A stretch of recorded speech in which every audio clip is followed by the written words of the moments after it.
SSC পরীক্ষার মধ্যে আগরপুর, ঠাউর মল্লিক, এরপরে ওই যে হরিক্যাল, হোসনাবাদ, নলছিরিয়া, গৌরনদী, বাবুগঞ্জ,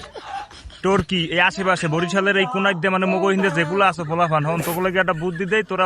ওই সমস্ত পড়ালেখা বাদ দিয়া তোরা ওই যেগুলো মাইয়ে ফেল করছে আর পোলা ফেল করছে তোরা মিলিয়া বিয়ে করি হলা, বাপের আর মায়ের বিয়ে করে দাও, সফলতার একটাই চাবি কেটে এটা হচ্ছে বউ ব্যবসা, তোরা বউ ব্যবসা শুরু করে দে। আর যদি হ্যাঁ না পারো ওই কর ভিসা বানা, টাকা ঠোয়া দিয়া, তোকে তো বয়স হয় না, ভিসা বানা, কাতারের কত ভিসা দিয়ে তোরা কাতারাই পর, তাও দেশে থাইস না, মানে দেশে বই আর দেশের পাইন মারিস না। তোরা যে পড়ালেখা করছো আগরপুর স্কুলে বলে এ প্লাস পাইছে দুগুয়া, যেখানে এ প্লাস হয় প্রত্যেক বছর 60-70-80 আরে কি পাইন দে তোরা মারছো বেড়া। তোরা আইপর, তোরা কাতার আইপর, কাতার কাম নাই সেটার সমস্যা না, আমি এটা ব্যবস্থা করে দিম হনে, সব কাতার আইপর, নাহলে পোলা মাইয়া সব বিয়ে কর, বিয়ে করিয়া